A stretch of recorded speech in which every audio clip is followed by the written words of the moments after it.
handle when I stopped, took a breath, and whispered to myself, Alethea, do not let what is on the other side of this door make you forget who you are. I still had work to do. I still had students to serve. I still had decisions to make. I still had teachers to lead, responsibilities to carry, and excellence expected of me. But before I walked into that building, I had to gather myself in a way that most people never saw. That was part of my story during my years in public school education. For over 20 years, I was in those types of roles. But at two different points in my career, y'all, I had supervisors, two of them in particular, who were bullies. I do not use the word casually. And I am not talking about someone having high expectations or challenging me to grow or giving me feedback that would make me better. I did not have that type. I am talking about people in positions of authority and power at the time who used their power in ways that were harmful, personal, and downright unnecessary, just mean spirited. And when you are in an environment like that, the work becomes more than the work. You are not only thinking about doing your job well, but you are also thinking about how to keep your confidence intact, how to protect your spirit, how to remain excellent without becoming bitter, and how to keep another person's behavior from becoming the voice that you start hearing in your own mind. From the outside, people saw the professional version of me. They saw me as the educator. They saw me as the leader. They saw me as the woman who cared deeply for all that I did and who I served and still delivered results. See, they saw me serving, collaborating, and on and on and on. But at the end of the day, I'm telling you, having to navigate those chartered waters with those bully supervisors was not comfortable. Now, one of them was my supervisor, but was not my lead one. And so I would even talk to my principal at the time about this particular person. And my principal even told me, ways that I could navigate it and deal with it and conquer it. But see, what everybody else did not see was what sometimes I had to pray through before I ever touched going inside of that building. And maybe you know that feeling in your own way. Maybe it was not a bully supervisor for you, it could have been a betrayal, a business setback, a health challenge, grief, family responsibility, a major life change, or a season that forced you to keep leading while privately wondering what would happen next. And I'm going to say something else that some may not like to hear. It may not have been that bully supervisor for you, but you must ask yourself, am I that bully to the people that I serve? Am I the one making people's lives miserable? Am I the one that is not necessarily leading by example, but I'm leading with an iron fist or directing people? Am I the one that likes to stomp on and trample people? So you may want to even double check your motives to ensure that you're not that bully. But getting back to the topic at hand, see, people may have seen the capable version of you, the one who could still lead the meeting, make the decision, care for others, serve the clients, manage the crisis, even keep your home life intact and your own personal life moving. But what they may not have seen was the private moment before you entered that room, answered the call, sent the message or the email, or made the next decision. That is why this conversation is bigger than resilience. Resilience matters, yes, but real leadership asks a far deeper question. And it is not only can you get through this, it is who are you becoming while this is happening? Life's curveballs do not only interrupt your plans, but they press on your entire identity, existence, and being. Those curveballs expose what you believe about yourself, even if it's unspoken. They reveal how you handle power, pain, disappointment, pressure, and uncertainty. They show whether you can take the heat or do you need to get up out of the kitchen. They determine whether you will allow what happened to make you bitter or make you better. Will it make you guarded or will it make you grow? Will it cause you to be controlling or will it see? I couldn't think of a C word. So I will just say instead of controlling, will it make you more open?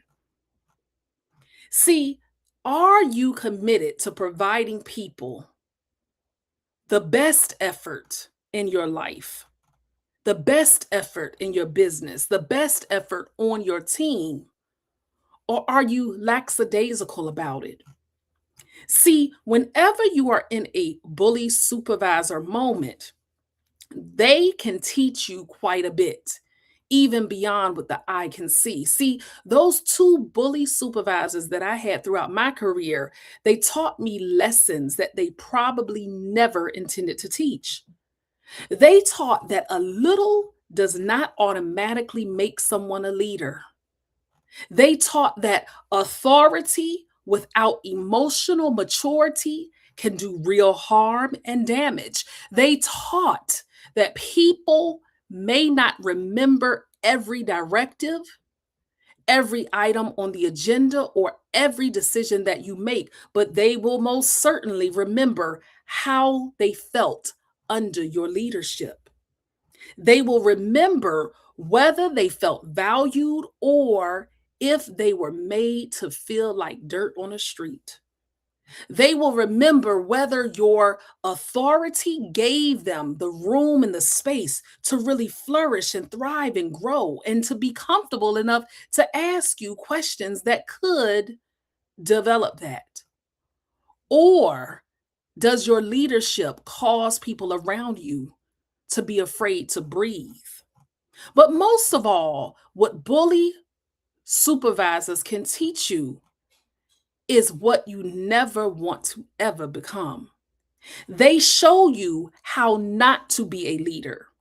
They show you what is the dark side and the wrong side of leadership. Now, yes, in leadership, there are times when you're going to need to be firm, and that firmness is necessary. But you can be firm and still want the best for people, still want people to soar. We all know what a bully is. I don't have to insult your intelligence here. But see, that is one of the hidden lessons, a hard lesson, is if you are willing to pay close attention, the very thing that hurt you can actually give you the language and the words for what you refuse to repeat. Bad leadership can teach you how deeply people need healthy, safe, secure leadership. Betrayal can teach you the value of trust. Loss can teach you what deserves your energy, and a setback will almost always guarantee that it will reveal where you were once attached to and what you need to separate from. It could be a role, a relationship, a title, or a version of yourself that is no longer relevant. But that only happens when you are willing to examine what hurt you instead of letting it lead you silently away from what meets the eye. Because unexamined pain does not disappear, it simply finds another place to lay its head. It packs its bags up quietly and it packs it up and acts like it's tucked away. But trust and believe, if it is not examined, you will unpack it somewhere else and it will never be resolved or healed. Sometimes it speaks through distrust and calls for greater discernment. Sometimes it speaks through control and calls it high standards. Sometimes it speaks through fear and has a nerve to try to call it protection. Sometimes it shows up as exhaustion, but it calls it responsibility. And that is why the private personal work matters. And so part of the private personal work that I had to do in dealing with these two bully supervisors was forgiveness. I had to forgive both of those supervisors, and anyone who has had to forgive someone who never fully acknowledged what they did knows that forgiveness is not always clean. It is not about the other person. It is not always smooth. And trust and believe it's a process. Sometimes it happens in layers. A memory comes back, a familiar tone that the person once had brings something up in your body, in your recollection, or something reminds you of that situation, of that challenge, or that hardship.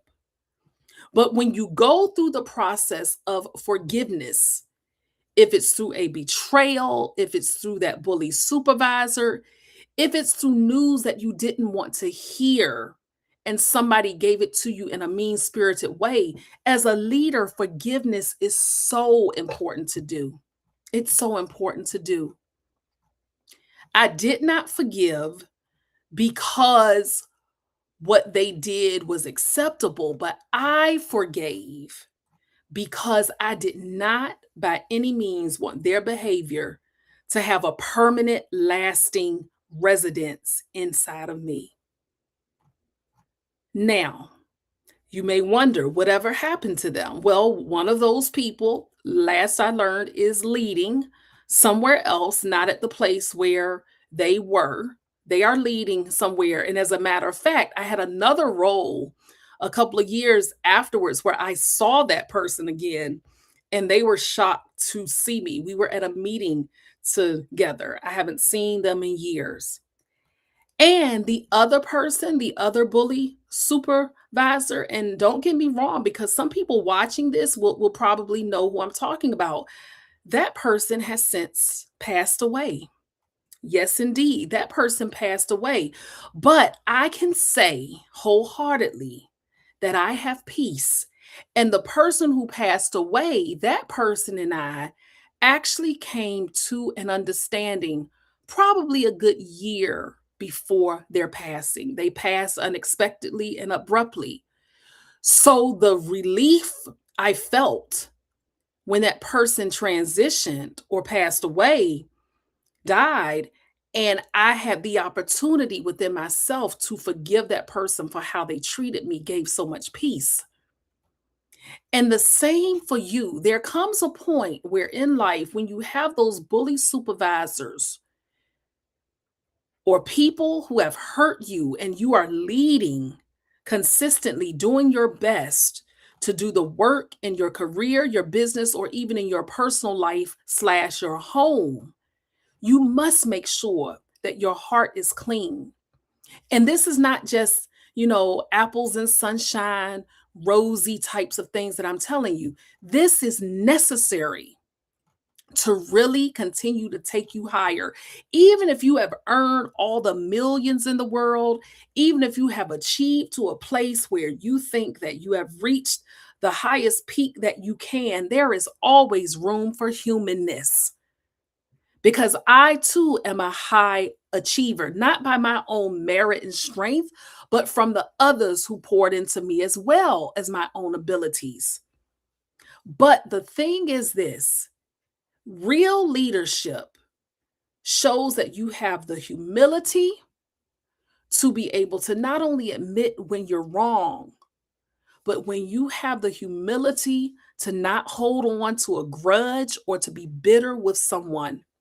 Because when we don't forgive those who have wronged us, it is as if we are drinking poison and expecting the other person to die. If you are ready to get from a place of being bitter, a place from being unstuck, well, stuck and you want to get unstuck. If you are really ready to figure out what in the world am I going to do next in this new version of myself, I invite you to please connect with me. You can comment on this video and say next. You can message me directly, or you may email me at coach@aletheafelton.com. Go to my website, any place. But if you are really ready to do the work to transform your life to a whole other level, and I have the receipts that I know how to do it, I don't have to convince anybody. But there are clients that I've had who have soared and excelled exponentially because they were ready to put forth the work, even more work to get them to that next level. And they had already reached a certain point, but they were ready to go even deeper and outside of the box. If that's you, contact me. Let's connect because I'm telling you, the lessons from bully supervisors can teach you a lot. And they could be that very stepping stone that will get you to where you are supposed to be.